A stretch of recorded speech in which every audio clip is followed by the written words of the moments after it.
Hi guys! Welcome back again to my channel. So for today's video nga, may sasagutin tayong isang nag-comment sa my previous upload ko at sabi niya, may mga bago pa ba na nawalan ng lisensya or saan pwedeng makita? So ayun, sasagutin natin to at sasabihin ko na din nga yung recent na mga nawalan ng lisensya or na-revoke na at meron nga akong nakita na 400 plus na na-revoke nga.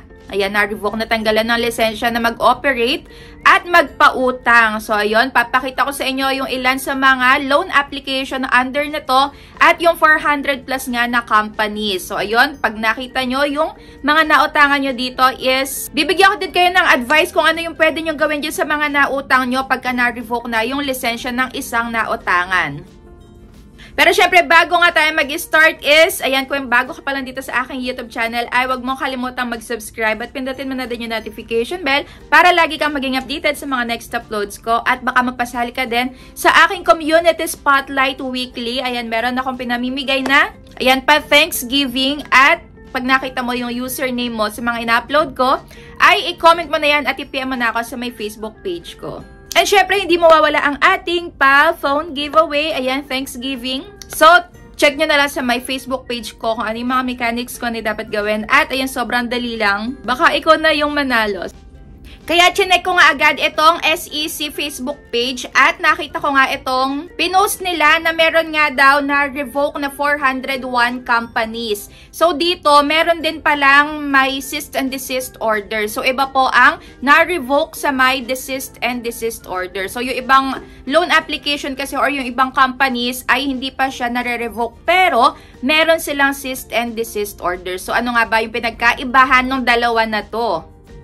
So, unahin na nga natin yung na-revoke. So, eto nga is yung mga tuluyan ng binawian ng lisensya na mag-operate nga, na magpautang sa mga tao. So, in short, wala na silang Certificate of Authority from SEC or Securities and Exchange Commission. So, hindi na sila legal na lending company sa ilalim ng batas. Hindi na sila pwedeng mag-operate, ayan, mangolekta at magpautang. So, ano nga ba muna yung dahilan bakit nawawala ng lisensyang mag-operate yung isang pautangan online? So, syempre, pag hindi sila nakakapag-submit na required na reports, so may violation nga ng Fair Debt Collection Practices. Yung eto yung merong mga pinopost online, marami ng mga nagre-report sa kanilang application, mapa App Store man yan or sa Play Store. In short, hindi tamang way nga ng paniningil sa mga borrowers. Hindi pagsunod sa may corporate requirements at gumagamit nga ng hindi daw rehistradong online loan application. So ano naman yung may cease and desist order? So ito naman yung temporary stop order. Ayan, temporary lang. So ibig sabihin pinatigil samantala, pinatigil pansamantala. So habang iniimbestigahan yung kanilang operation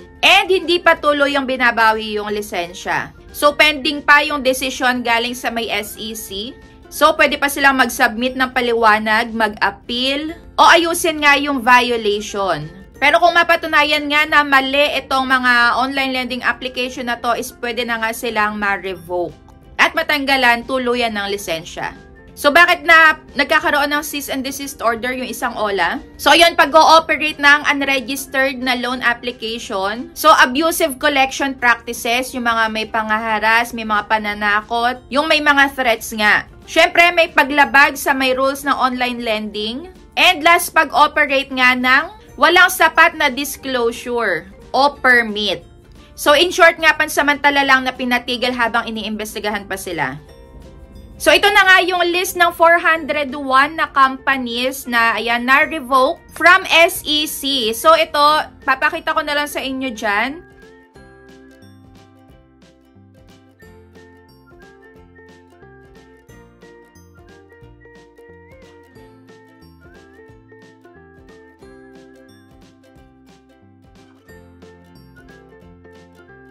Yung lahat ng yan. At wala naman ako ditong nakita na pinaka-list ng online lending application na under ng mga companies na to. Kaya kung meron kayong mga loan application, i-check nyo dun sa may App Store or sa may Play Store kung under yan ng anong company. At kung isa yan dito sa mga popost ko ay, ayan, eto yung maia-advise ko lang sa inyo. So, kung nakita nyo nga, ayan, i-check nyo na yung mga application nyo. Dahil kung na-revoke naman na yan, babayaran mo pa ba yung utang mo sa kanila? So, kagaya nga nasabi ko sa inyo kanina, pagka na-revoke na yung isang lisensya na isang online lending application or company, dahil utang mo naman yan, pwedeng yung principal amount na lang yung ibayad mo sa kanila for your peace of mind. Ayan, kung 800 lang yung na-loan mo dyan, tapos sinisingil ka na ng nasa 5,000 pesos, ay kung magkano lang yung sinend sa'yo, yun lang yung bayaran mo. Dahil wala na nga silang karapatang mangharas, dahil sa sobra-sobrang patubo na binibigay doon sa may nautang mo na sobrang liit lang naman, nakala mo buong buhay mo na yung buong pagkatao mo na yung dapat ibayad mo sa kanila sa may panghaharas nila sa inyo. So, yun, for your peace of mind, pwedeng yung principal amount na lang. At kung patuloy naman sila sa may panghaharas, kahit na na-revoke na sila, pwede mo silang i-report sa may SEC. Pwede rin sa DTI, sa may NPC, PNP-ACG, kung patuloy nga sa may threats and mga pananakot yung mga agents. So, syempre, ito yung mga list ng online lending application na na-revoke na mula January hanggang May. So, syempre, hindi natin makakalimutan itong si Copperstone Lending at yung mga under dito is yung Mocha Mocha, Quickla, Poco Cash, Blue Peso, Peso Forest, Peso Buffet, Load Cash. So, yung mga yan is na-revoke na, wala na silang lisensya na mag-operate. Kaya kung makita nyo man to na nagpapautang pa din online, ay wag na wag kayong magtatry na. Dahil mahirap na nga. And nitong March nga, yung Surety Cash Lending. Ayan, yung Surety Cash or Surety Cash. So, na-revoke na din.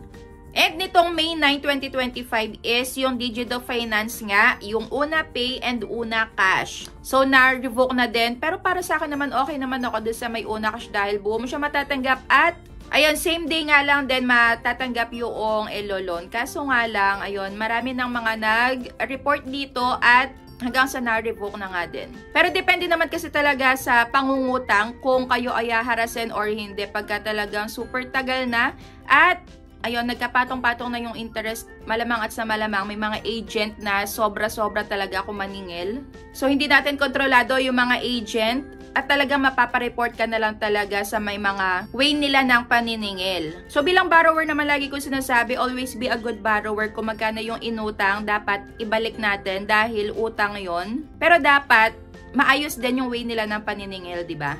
So, nito ngang May 13, ay nawala na nga din ng lisensya itong Hyphen Lending or ito ay may loan application na Peso Wallet, Credit Cash. At ito namang Hupan Lending Technology ay mayroong cease and desist order. So ito naman ay yung mga loan app nila Magic Peso, Cash Me, Suki Loan, Peso Poly, Loan Tayo. So yon iniimbestigahan pa din. Kaya kung meron din kayong loan sa mga to, pwedeng principal amount na lang din yung bayaran nyo dahil sobra-sobra naman nga to magpatubo din. At ayun, once na magkaroon kayo ng sobrang lala na pananakot na ginagawa ng mga agents, pwede nyo tong i-report. So, ayun nga, nung May 29 hanggang July 2, ayan, na-revoke ng SEC ang primary registrations nga at secondary licenses ng 56 na companies na kagaya ng sinabi ko kanina dahil sa hindi nga pagsasubmit ng kinakailangang financial and general information reports ng 3 beses sa loob ng 5 taon. So, makikita nyo yung list dyan pala lahat-lahat sa may website ng SEC. So, lahat-lahat dyan nyo makikita. Kaya pag may nagtanong, paano po ba malalaman dahil meron ako nakitang ads na sobrang ganda ng pinapakita. Napaka-promising, napakaganda talaga. Walang matatanggal na mga fees, buong matatanggap, installments up to 1 year. Pwedeng-pwede nyo yung i-check dito sa may SEC or sa may SEC na website. So, yun nga, that's it. Pagka meron kayong mga nautangan na naola na under ng mga companies na yan, ay wag na wag nyo tatanggapin yung interest na pinapatong sa inyo. Ayan, yung mga penalties na sinasabi nila. At wag ka na magpadala sa may kung ano-ano harassment nila or mga pananakot nila na yan.